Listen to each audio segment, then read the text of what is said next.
Eh bien, que le Seigneur vous bénisse et que le Seigneur vous garde. Oh, pardon, j'ai une petite chose à faire avant, je vais éteindre le chauffage parce qu'il fait un bruit.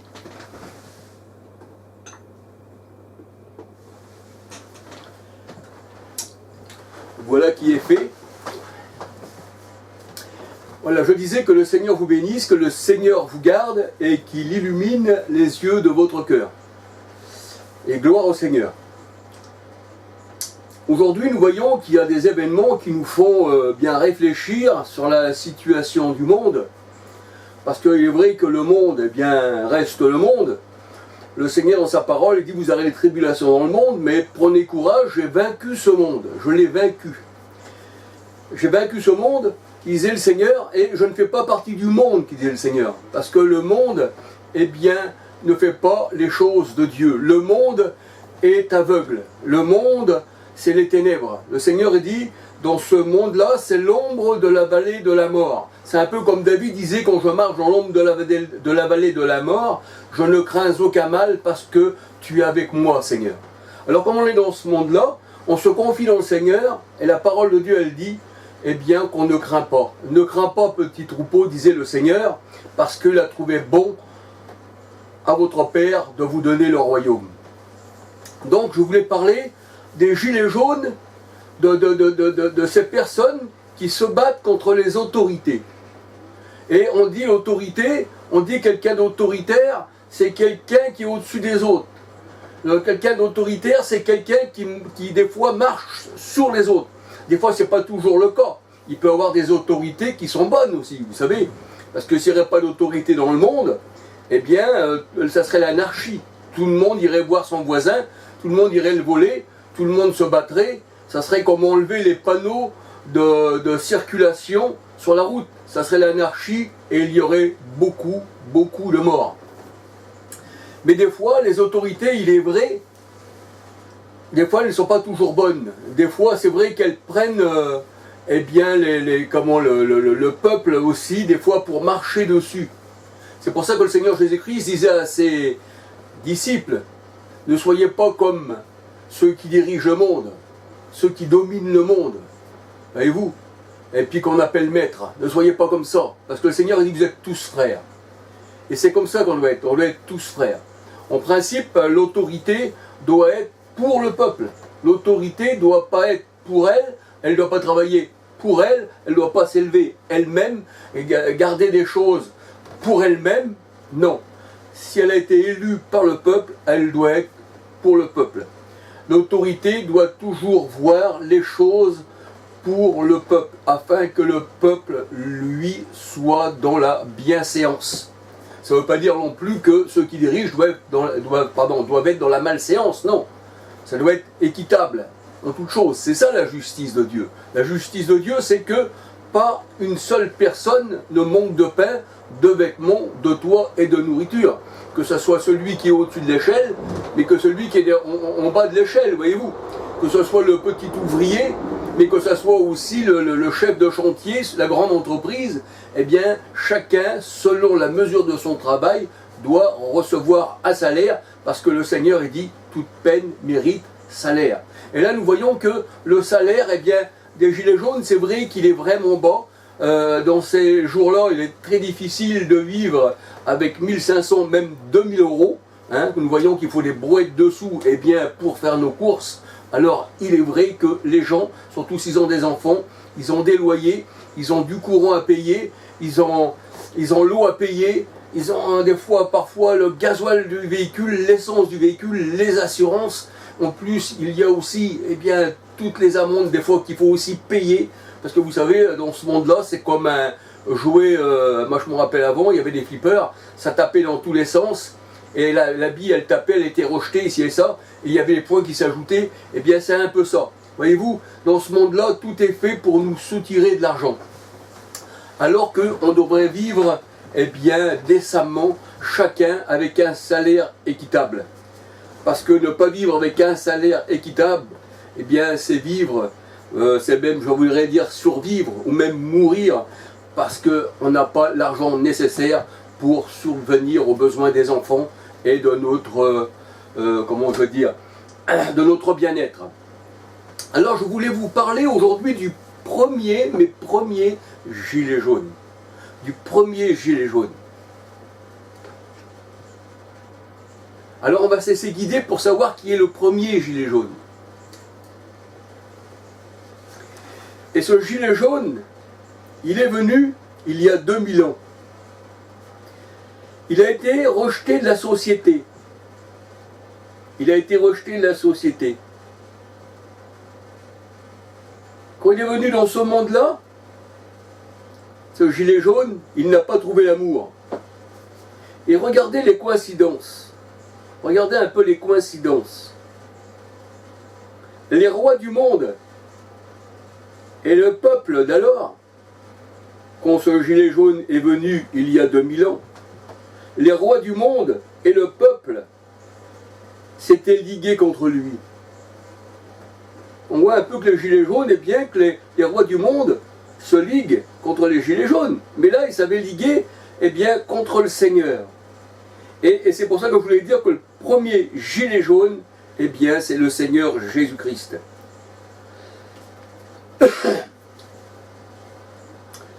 Quand le Seigneur est venu, les rois du monde et le peuple d'alors se sont ligués contre lui. Actes 4, 25, 26, 27, 28, 29. Les rois de la terre se sont ligués contre l'Éternel et contre son oint. Quand Marie, la mère de Jésus enfant, quand elle était enceinte, quand elle était sur le point d'accoucher, elle a été dans une hôtellerie, mais il n'y avait pas de place. Quand je dis pas de place, ça veut dire par là, c'est pas qu'il n'y avait pas de place, mais il n'y avait pas de place pour eux. Aussi bien pour la mère que pour l'enfant. Et l'hôtellerie ne voulait pas de la mère et de l'enfant. La seule place disponible qu'il y avait, c'était une mangeoire. Une mangeoire pour les animaux. C'est ce que nous dit Luc. Luc 2, versets 6, 7, 12. Luc 2, versets 6, 7 et 12. Et bien sûr, ce petit enfant a grandi dans ce monde. Il a été rejeté. On ne voulait pas de lui. Mais il a grandi quand même dans ce monde. Et il est devenu un homme.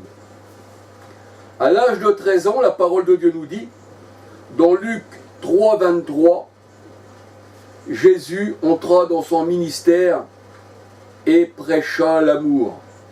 Jésus entra dans son ministère et prêcha l'amour. Et il prêcha, c'est-à-dire il annonça, il disait au monde qu'il fallait s'aimer les uns les autres. C'est ça la justice de Dieu, c'est de s'aimer les uns les autres. Le Seigneur a dit que tu regardes à celui que tu parles, regarde-le plus grand que toi. Et toi, fais-toi petit. Regarde-le plus grand. Et aie de l'amour pour lui. Parce que bien souvent, on regarde les autres comme plus petits que nous, et nous dites les plus grands. Et là, on domine sur les gens. Et le Seigneur, il dit, vous êtes tous égaux, parce que vous sortez de ma main. Et là, bien, le Seigneur, il dit qu'on doit aimer les gens, même ceux qui nous rejettent. Le Seigneur a dit, si tu dis bonjour à celui qui te dit bonjour, que fais-tu d'extraordinaire? Toi qui es un enfant de Dieu, que fais-tu extraordinaire? Les païens aussi disent bonjour à ceux qui leur disent bonjour. Voyez-vous? Mais le Seigneur a dit, si tu dis bonjour à celui qui ne te dit pas bonjour, alors ton amour surpasse l'autre. Et tu es une lampe dans le monde. Parce que le Seigneur, il dit, on reconnaîtra, vous êtes mes disciples à l'amour que vous avez les uns pour les autres. Gloire au Seigneur. Le Seigneur Jésus-Christ, il est venu, il a prêché l'amour. Jean 13, verset 34. C'est pour ça que le monde, il l'a haï sans cause, la parole de Dieu nous dit. La parole de Dieu nous dit que Jésus a été haï sans cause. Les rois de la terre se sont levés contre lui. On l'a malmené. On a craché sur lui. On lui a arraché la barbe. Parce qu'il était pour la justice. Parce qu'il était aussi pour le salaire des pauvres. Parce que toute peine mérite salaire. C'est pour ça que je dis que Jésus-Christ était le premier gilet jaune. Il a prêché l'amour, car la parole de Dieu nous dit « Dieu a tant aimé le monde qu'il a donné son Fils, afin que quiconque croit en lui ne périsse point, mais qu'il ait la vie éternelle. » Le monde, bien sûr, c'est tous ceux qui l'ont accepté, qui sont passés de la mort à la vie. Avant, nous étions dans le monde, le Seigneur, il nous dit, mais je vous ai ôté du monde. Le Seigneur aussi a été détesté parce qu'il a dénoncé les œuvres mauvaises. Quand on dénonce les œuvres mauvaises d'un gouvernement, d'une personne, d'une tribu, d'une nation, on se met le monde à dos. C'est ce que la parole de Dieu nous dit. Seigneur Jésus disait, pourquoi ne venez-vous pas à moi? Parce que vos œuvres sont mauvaises. Parce que vos œuvres sont mauvaises. Vous aimez agir dans l'ombre, c'est-à-dire dans l'ombre de la mort. Vous aimez agir la nuit. Mais le Seigneur a dit, vous êtes du jour. Et le Seigneur disait, eh bien, vos œuvres sont mauvaises. Jean 3, verset 19. Et aujourd'hui, nous voyons que les gilets jaunes dénoncent les œuvres mauvaises des dirigeants du monde. Et ils ont le monde aussi à dos. Comme le Seigneur Jésus-Christ est venu, eh bien, dénoncer les choses des dirigeants du monde. Et il avait le monde et les rois à dos. C'est-à-dire, quand je parle du monde, c'est tous ceux qui étaient, qui donnaient, tous ceux qui marchaient avec les dirigeants. Hein, c'est ça que le Seigneur Jésus-Christ avait aussi à dos. Voyez-vous? Et bien sûr, tous ceux qui ne voulaient pas écouter sa parole. Le Seigneur a dénoncé les dirigeants du monde, comme les gilets jaunes aujourd'hui dénoncent eh bien, les choses qui se font en secret par les dirigeants du monde. Et vous savez que les dirigeants ont mis le Christ en croix, parce que le Seigneur était venu les déranger, parce que le Seigneur était venu leur donner la vérité. Le Seigneur, même Paul disait, suis-je devenu votre ennemi en vous disant la vérité? Alors on peut dire que les dirigeants des peuples, les dirigeants des religions, les dirigeants du monde ont mis eh bien, le Christ en croix. Et ils l'ont percé avec une lance sur le côté, de bien s'assurer de sa mort. Et aujourd'hui, nous savons aussi que les gilets jaunes ne sont peut-être pas percés par une lance, mais nous savons aussi qu'ils sont eh bien, la cible eh bien, des armes qui sont braquées contre eux, parce que aussi ils veulent lutter pour la justice, et l'injustice les a atteints. Vous savez, on dit, cet homme-là porte une habit de justice, comme un magistrat, comme un avocat, comme un gendarme. Eh bien, l'habit ne fait pas le moine. C'est pas parce que je porte un habit que je suis le représentant de l'habit que je porte. C'est pour ça qu'il est dit dans la parole de Dieu que le diable, l'ennemi, il se déguise en ange de lumière. On pourrait croire que c'est la justice, on pourrait croire que c'est l'amour, on pourrait croire que c'est la lumière, mais en réalité, c'est tout le contraire. C'est pas l'habit qui fait la personne. C'est pas l'habit qui fait la personne, c'est le cœur qui fait la personne. C'est de l'abondance du cœur que la bouche parle. Quand on entend parler une personne, si dans son cœur elle est bonne, ça sortira par sa bouche. Voyez-vous, c'est ça porter du fruit. Et on reconnaît l'arbre à son fruit, selon les paroles. Et quand la parole elle arrive à ton oreille, eh bien même que tu ne la vois pas, elle peut te faire un mal ou elle peut te faire un bien. Eh bien c'est ça, on ne regarde pas les hommes selon comment ils sont habillés, s'ils portent des galons, s'ils portent un uniforme ou une tenue de magistrat, mais on regarde la personne. Le Seigneur, dans sa parole, il dit, je ne regarde pas l'apparence, mais je regarde le cœur. Et c'est ça, c'est le cœur qui compte. Pour le Seigneur, c'est la pensée, c'est le cœur qui compte. Et c'est vrai que les gilets jaunes, eh bien, ont aussi des blessures et ont aussi leur mort. Le Seigneur, comme les gilets jaunes, était aussi un rebelle.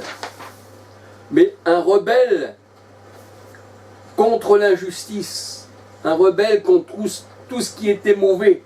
Hébreux 3,10. Luc 18, versets 9 à 14.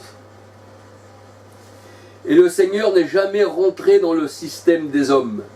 Jamais, jamais, jamais, jamais il n'est rentré dans le système des hommes. Il n'est pas rentré dans le système, et comme il n'est pas rentré dans le système, parce que la parole de Dieu nous dit que Dieu ne fait pas partie de ce monde, le Christ ne fait pas partie de ce monde, eh bien, ils l'ont rejeté. Ils l'ont rejeté. Et mais le Seigneur dit, puisque vous m'avez rejeté, moi à mon tour, je vous rejette. Voici, et je vous juge, car vous êtes jugés et vous êtes condamnés, parce que vous êtes des hommes d'injustice. Le Seigneur Christ, eh bien, a jugé le monde, Jean 3, verset 19, et il a vaincu le monde. Jean 16, verset 33. La parole de Dieu nous dit que Jésus défendait les pauvres. Jésus défendait les pauvres. Il disait même, heureux les pauvres en esprit, car le royaume des cieux leur est donné. Le Seigneur dit, celui qui donne aux pauvres, prête à l'Éternel, qui lui rendra au centuple. Parce que le Seigneur est venu défendre les pauvres. Ça ne veut pas dire non plus qu'il n'aime pas les riches. Mais c'est les mauvais riches qu'il n'aime pas. Ceux qui ont gagné leur vie sur le sang. Mais si vous avez gagné votre vie par votre travail et que vous êtes riche, ben le Seigneur il vous bénit. Parce que c'est à la sueur de votre front. C'est pas par fraude. Voyez-vous, il y a des différences.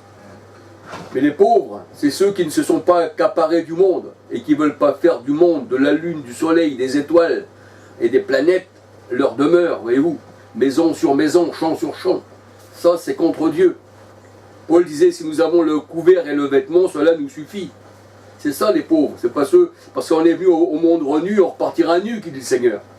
Que donneras-tu en échange de ton âme, ta richesse, tes louis d'or, tes trésors? Ça ne peut pas te sauver. Parce que ça, tu vas l'abandonner quand tu vas partir. Mais sache que le Seigneur, il réserve le jugement pour ceux qui sont contre lui. Et le Seigneur, il dit, eh bien, que ferez-vous au jour du jugement? Que ferez-vous au jour où vous passerez devant moi? Qu'est-ce que vous avez dans vos mains? C'est-il l'amour qui est dans vos mains ou c'est-il la haine? Avez-vous gagné votre vie avec vos mains ou avec la fraude, avec l'iniquité? Retirez-vous de moi, ouvriers d'iniquité. Pardon, vous qui égarez mon peuple.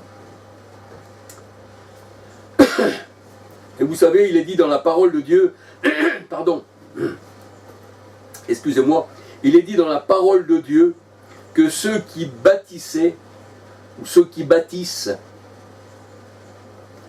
et qui ont voulu bâtir, ils ont rejeté la pierre principale. Et ceux, les bâtisseurs, qui est représenté par une pyramide avec un œil, les bâtisseurs, ils ont rejeté la pierre principale. Ils ont rejeté Christ. C'est ce qu'on appelle les antichrists. C'est pour ça que quand il est venu dans le monde, eh bien le monde a lutté contre Christ. Parce que le Seigneur, quand il est venu, eh bien les antichrists eh bien, se sont mis contre lui. Ça veut dire que les rois, les peuples, les nations, les foules qui faisaient partie de la grande pyramide avec l'œil ont lutté contre le Seigneur. Les bâtisseurs, eh bien, qui bâtissaient ont rejeté la pierre principale et ils sont restés dans les ténèbres. C'est ce que nous dit la parole de Dieu. Acte 4, verset 11-12. Acte 4, verset 11-12. Ils ont voulu bâtir sans Christ. Et ils se sont fait une religion à eux-mêmes. La grande pyramide avec l'œil qui voit tout, questionne tout. Voyez-vous?